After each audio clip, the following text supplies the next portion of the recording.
Hi there, it's Nicole here for Simon Says Stamp, and today I've got some gold embossed backgrounds with metallic watercoloring featuring new stamps and dies from the Cherished release. This is brand new, and I have got 3 different stamp sets plus a new die set that I'm using here. And one of these stamp set is an envelope greeting that you can see there on those awesome envelopes along the back flap. You can customize it with these greetings. You can use them in other ways as well, but it's just a really nice way to customize your envelopes. I've got some Lawn Fawn Blue Jay cardstock trimmed down to A2 sized, 5.5 by 4.25 inches, and I'm taking this awesome new Rebecca Lace background stamp and putting it in my MISTI. I removed that foam piece from the MISTI in order to use a cling stamp. I'm also using this powder tool all over the surface of the Blue Jay cardstock, and then inking up my stamp with Versamark ink. With these big stamps, I tend to like to take my paper to the stamp and then I kind of flip it the opposite way. I feel like it just gives me a little bit better control about where I'm going to stamp the image exactly. I wanted it a little off center there. And then I'm going to take some gold fine detail Simon Says Stamp embossing powder, sprinkle that all over the surface of the stamp, and it is extremely detailed. And so I want to make sure it's completely covered and then heat that with a heat tool. And again, you're going to want to make sure that you heat it all the way. And there's the magic where it starts to melt. The gold on this blue cardstock is absolutely stunning. In fact, if you didn't want to do anything extra, this would be beautiful as is. It's just super elegant, really, really pretty, very nice, and it's going to look incredible.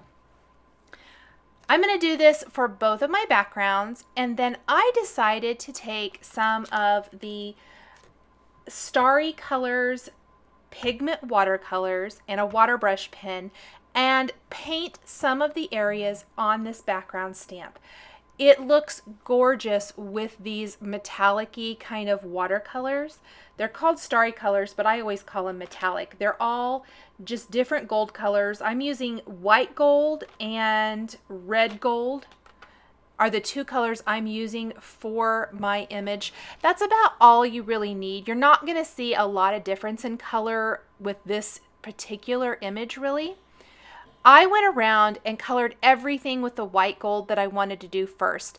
And with a design that is so intricate and so detailed like this, I suggest kind of spinning your paper as you go if you want to do a pattern like I did here. So I started in the middle, colored everything that was the same, spun it around when I did my next layer and then the next. Then I'm going to go in and start coloring with the red gold and adding little bits of color here and there to the design. And it just gives a multicolored, metallic, really elegant finish to this background. And it is surprisingly quick to achieve. You don't have to do it super perfect or anything like that to get gorgeous, gorgeous results. You can see I am just kind of picking up the color, spinning it around, adding the color to each layer. And since I had all of the supplies out, I went ahead and did 2 of these at the same time. You could do even more. You could go ahead and stamp this on different colors of cardstock and get different results. Just lots of ways to use this gorgeous stamp. I've really been addicted to these metallic watercolors lately. I think they look fantastic on dark cardstock.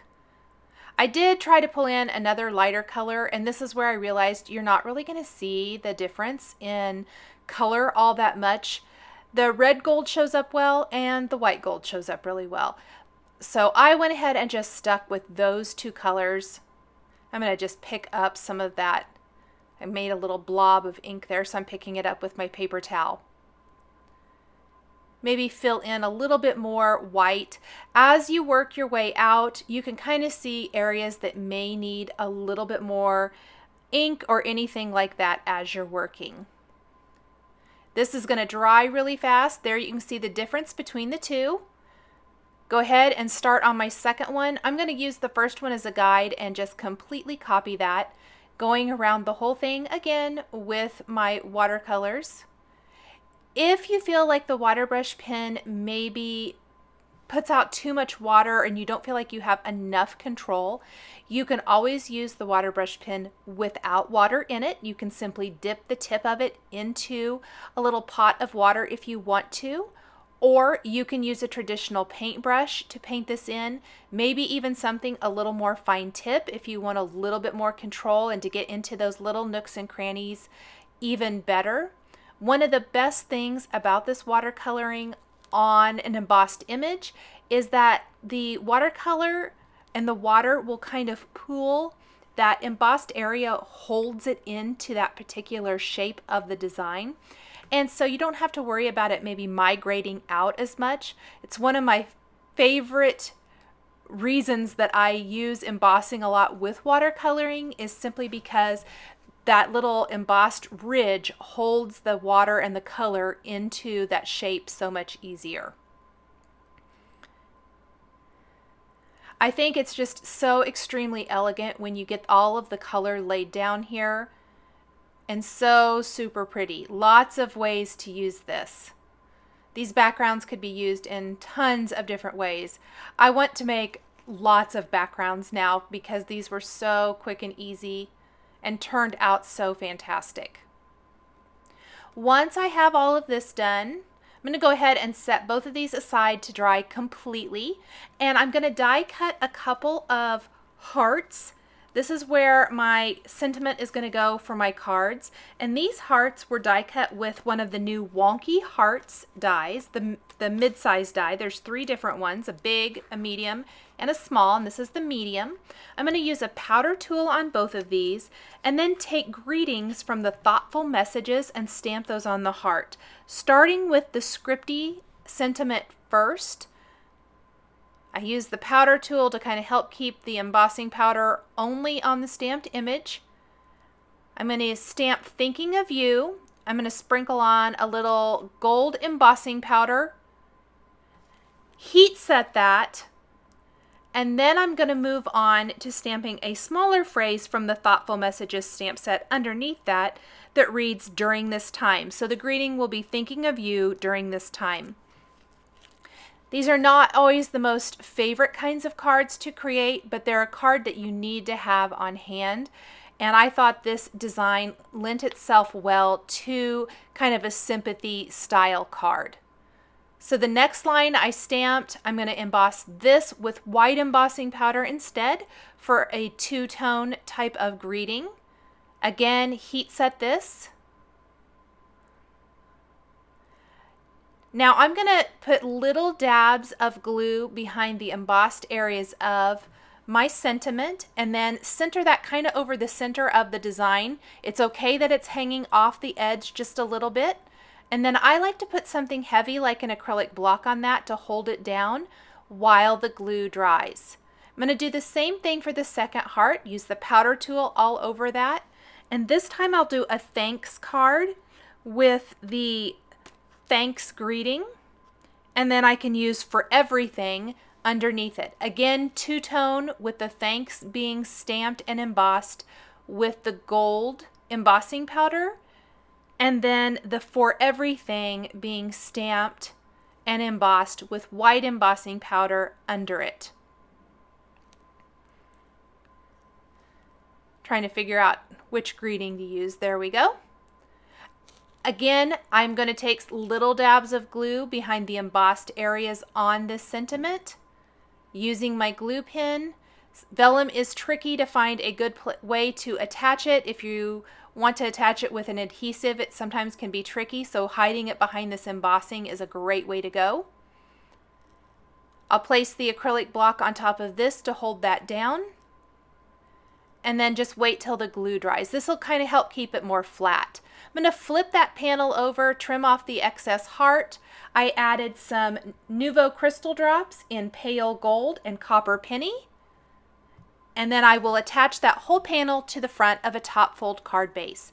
For the envelopes, I've got these awesome metallic envelopes from Simon Says Stamp, and I'll take the envelope greetings now, again using the powder tool to help keep the embossing powder just on that stamped area. I am so sorry, I had to lean over to make sure I got this stamped straight. And I'm going to use two different phrases here from this stamp set on each envelope to kind of coordinate back with the cards I just designed. And I'm going to stamp, or pardon me, emboss with white embossing powder for both of these, so it stands out really nice. I stamped it a little bit up because I usually like to finish the back of my envelopes with a little washi tape, so this still allows a little bit of room for some washi tape along that edge to kind of help keep it closed and add a fun decorative touch. So there's one of them, and here on the second one I will add a different phrase. Now, some of these greetings would be fantastic used on an actual card as well. Lots of fun ways to use these. Just really fun, gorgeous new stamps and dies. Even some sequins and some amazing stencils in this cherished release from Simon Says Stamp. Thanks for joining me today for these embossed background metallic watercolored cards and matching envelopes. The supplies I used are listed and linked below the video here on YouTube. Here are a couple more cards featuring Simon Says stamps and dies that you might be interested in. Thanks for watching, and we'll catch you next time.